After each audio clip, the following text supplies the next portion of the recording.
Good day everyone, it's me again Crisalan Ampet from Group 5, and in this video reporting we will discuss the psychodynamic theory. So psychodynamic theory explains that human behavior is the result of a person's unconscious psychological process, and that the adult personality is crucially shaped by childhood experiences, according to Tornio in 2019.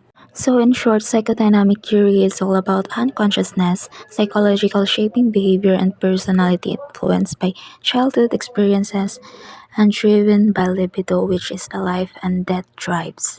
And also, psychodynamic theory is closely associated to the Austrian psychoanalyst Sigmund Freud in 1856 and 1939, with his psychoanalytic approach, which focuses on unconscious thoughts, feelings, and experiences of a person.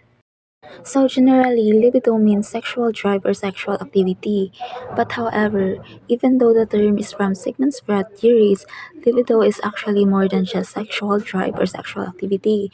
So libido means it is an energy or drive behind human behavior and attitude, according to Freud. And also in Freud's phases of psychosexual development, he used the term libido to mean as energy that comes from drives or instincts that direct behavior. So these are the two kinds of drive that are connected from a word libido that Sigmund Freud differentiated, which is the life drive and the death drive. So the first one is the life drive, which refers to feelings of love or affection. So these are impulses that drive us to connect to each other. So ang life drive is mo na siyang ginatawag nato na eros, which about love, connection, and survival. So mo na siya ang force behind forming relationship and building community. So best example ani is couples working together to build a life, or a person volunteering at a local charity to help others. So it's more about connecting people. While the death drive controls risky behavior such as aggression, thus the hashtag YOLO means you only live once. So, the death drive is mo po siyang ginatawag nato na thanatos, which is about aggression, destruction, and risk-taking. So, mo po siya ang force behind self-destructive behavior and seeking thrills through danger. So, YOLO YOLO, it's all about embracing risk and living on the edge. So, ang example ani is reckless driving on street racing, or substance abuse or self-destructive behavior. So another crucial term of Freud's theory is ang fixation.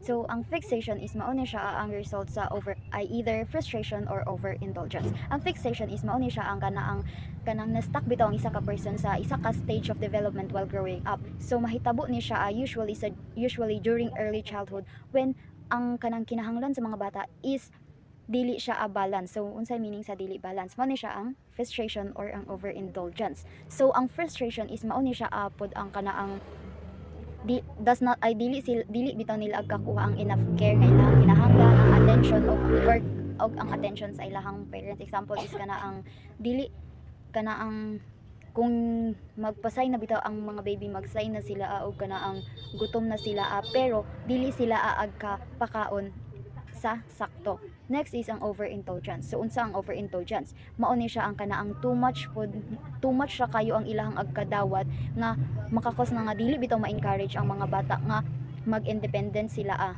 So si Freud nga ang parents or ang caregiver sa mga bata is kanaang play a big role, kay if they fail to meet the child's need, makafeel sila og frustration. So if na oversatisfied pud sila, ang mga bata is they will become too independent, nga magresult siya nga if ang mga bata is as they grow up, ang fixation is gawas na siya through their behavior, habits, or personality. So let's move to Freud's psychosexual development. First is ang oral stage. So unsa day ang oral stage? Mao ni siya from birth to 18 months. So kana ang libido is created on the mouth. So ang oral stage is, as it says nga, from birth to 18 months. So Tas unsa day ang libido pod? Ang libido is mao ni siya ang kanang natural energy sa ato ang lawas nga makamotivate bitaw sa ato ang mga behavior o kana ang makatabang pod siya nga mag-grow and develop ta.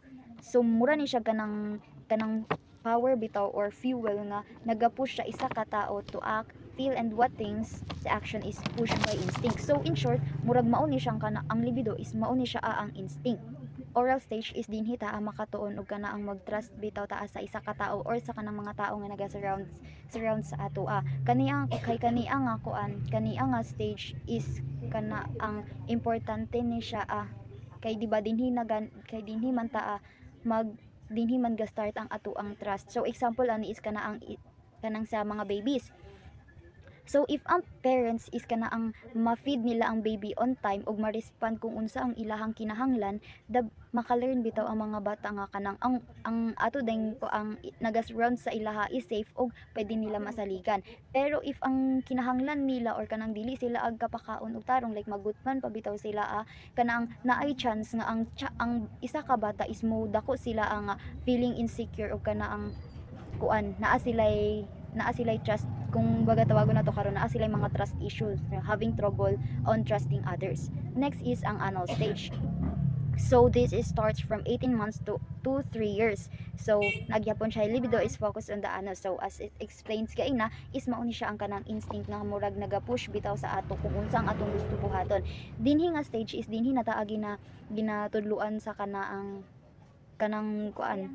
the child works on potty training. So unsa ang potty training kana bitaw kanang ilang ihiyaanan or dinhi pud nga stage is ginatudluan ta ada ng kanang kung magpoop ta is kita na mismo ang kanang kita na mismo ang mo atiman sa ato ang kaugalingon. Ginatudluan ta dani nga stage kung unsaon nato pag-control og kana ang ginatudluan na ta dani nga stage kung unsaon nato pag-control and release sa ato ang body waste. So ang kani nga stage is ginatudluan ta ang kanaang naabitaw self-control, discipline og independence. Nganong independence man kay as it says nga gina-train na ta like para dili na bitaw ta manawag pa kung if ever man nga naggawas ta og body waste sa atong nagawas ta og mga waste sa atong lawas is dili na nato sila atawagon para magpahinlo pa. So mao ni siya nga naay independence. So self control kay di ba kana ang dili naman ta ginapawear na og mga diaper. So if dili kay di ba naana ko na sa ato nga if gani kung na-train na ta nga dapat is if naka-feel na ka nga kanang kuanon ka kasi aron ka muadto gyud ka adito dili kay kanang awat sa una nga igura ni ay kanang murag bitaw wala ka ay control kay imo ra siyang mugpugong biyag gyud ka para muadto ka og CR. Good day everyone, my name is Jubilin M. Galyogo and I will be discussing the continuation of the psychosexual development. We have the third one, the phallic stage. So sa phallic stage is ang edad sa bata is 3 to 6 years old. So we have the B1. Pleasure point is concentrated on the child genitals. When you say pleasure point, mao na siya ang body part nga ginafokusan sa bata because of his curiosity or he or she finds it more interesting. And at this point is that he or she will become touchy sa ilang private parts because of the curiosity. But it doesn't mean nga manyak na sila. Normal na sa ilang pang-edad. So we have the C. Boys develop Oedipus complex and girls develop Electra complex. When you say Oedipus complex is that ang bata nga lalaki mas suod sa iyahang mama, while ang Electra complex is mas suod ang babae nga bata sa iyahang papa. Now we have the D. Oedipus complex is the unconscious desire of the son to his mother and feels his father is his rival. When you say Oedipus complex again, ang bata ng lalaki is ang gusto niya, ang atensyon niya sa iyang mama is sa iyaha lang. And ang pagtanaw niya sa iyang papa is iyang karibal. Now, nganong suod ang bata ng lalaki sa mama? Because they can feel safe, cared, and loved. Now we have the letter E. Electra complex is the unconscious desire of the daughter towards her father and feels that her mother is her rather competition for the father's love and affection. It means that ang babae nga bata is dapat or ang gusto sa bata nga babae is ang attention sa iyang papa sa iya lang. And ang iyang pagtanaw sa iyang mama is iyang karibal. Nga naman nga mas suod ang bata nga babae sa iyang papa because she can feel protected and safe. And we have the last one, the E. Okay. Gender development is solidified when the child identities or adopt the characteristic of the same-sex parent to resolve their inner conflict. Pasabot, musundog na ang bata sa ilahang same-sex parent. So, example, ang bata nga lalaki, musundog ni siya sa iyang papa sa nilihukan or panamit gid na panglalaki. So, ang babae pod, musundog sila sa iyang mama. All in all, sa phallic stage is that ang kaning phallic stage is aware ang bata sa iyahang body. She or he can feel his or her body, can use, and makita niya. Kabalo siya nga muna yung kamot, kabalo siya nga muna yung tiil, kabalo siya nga muna yung tummy. But, at the same time, curious siya sa iyahang private parts. Gusto nila masabtan nganong ginataguan ang private parts. Sometimes na sila yung mga question na unsa ni nganong ing-ani ni. So, we have the fourth one, the latent stage. So, we have here the A. Ang edad dara sa latent stage is 6 years old to puberty or teenage nga edad. So, we have here the B. The libido is dormant or latent. By the way, when you say libido, it is sexual energy. Ang dormant or latent, it is quiet, sleeping, or inactive. So, ang pasabot sa B is ang sexual energy sa bata is hilom lang because ang iyang attention is nakafocus on learning and social life. We have the letter C. Sexual impulses are repressed. When you say impulses, it is having a strong feelings and ang repress is being controlled. So, ang pasabot sa letter C is that impulses na agihapon ang curiosity niya sa iyahang private parts. Pero, dili na niya ginapakita o ginahimo. No? Kay gina-ignore na niya ang usa ka butang tungod kay nakafocus siya sa schoolworks or mga friends. So, we have the D. Sexual energy is channeled to schoolwork, hobbies, and friendship. So, at this stage, mas focus ang bata sa pag-study, pagdula, or makipag-friends and learning pa sa something new things ngayang matunan. And we have the last one. Energy is devoted to developing new skills and play is largely with the same gender. So, sabotable naman siya. Boys usually plays with boys and girls usually plays with girls. That's all for my topic. Thank you. So, we are finally at the last part of Freud's psychosexual development theory, which is the genital phase. So, what is genital phase, di ay? So, genital phase is where A, puberty begins. Dili na ta magdalaga or magulitaw. Dili na to makita ang changes sa ato ang lawas, like sa mga laki, muscles or Adam's apple, tapos sa babae pod, chest or menstruation. And then, genital phase, dili pod na time nga like ag-start na ka pagka gusto or kanang aga-attract na ka outside your family members. Like dili na lang ka murag ag-experiment sa kung unsa ka, like sa first stage of puberty, dili na lang like ag-experiment ka sa kung kinsa ka, dili na lang ka murag attract sa lain, and dili po din mag-start like kanang uyab-uyab. However, as time goes by, kanang naa na dayon ka sa adult stage, people will start looking na dayon for a serious relationship, and that's the letter C. People will become sexually mature and mangita na dayon sila person they can have a serious relationship with, and a person they can marry and settle down. And D, relationship is heterosexual. So what does that mean, the I? So according to Freud, it means being attracted or having a romantic interest in the opposite sex. Like a boy liking a girl and a girl liking a boy. However, karon nga era, it doesn't really matter na kung kinsa imuhang like magustuhan.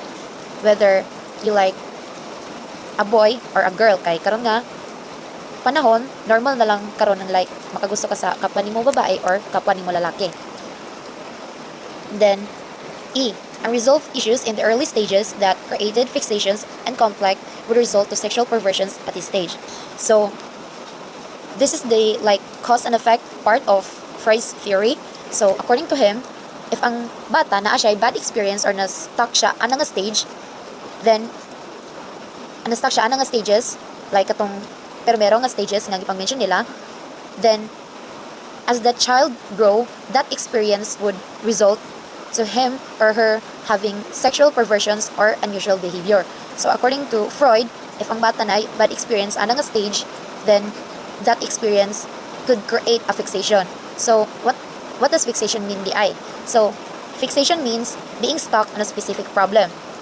So I will give an example. Let's say for example, ang imong parents is grabe ka strict.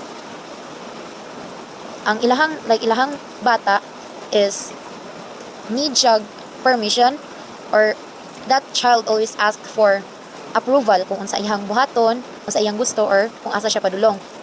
Need yun og approval sa iyang parents or need og permission.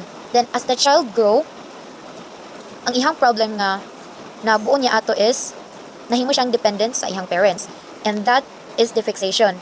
That was the problem nga na-stuck sa bata. Ang iyang fixation ato is nahimo siyang dependent sa iyang parents, and that was fixation means. So we are the last part, which is the conclusion. So to summarize all this, Sigmund Freud's psychodynamic theory is basically telling us nga ang atoang personality is not just a random accident. Like pagpanganak sa ato mao na din ato ang personality. No, it is not like that. But instead, our personality is like mura siya tall building na gi-built over time. Gihinahinayan siya. And Freud believe nga ang atoang childhood experiences is usa sa reason or usa sa maka-shape sa kung unsa nga atoang personality pagka teenager and adult. So, if you go through those 5 stages of growing up nga smooth ra siya, like wala kay problema, then you will become a balanced person or mentally healthy. Like kabalo ka unsa imuhang buhaton, kabalo ka unsaon nimo pag-control sa imuhang feelings and emotion on a specific situation.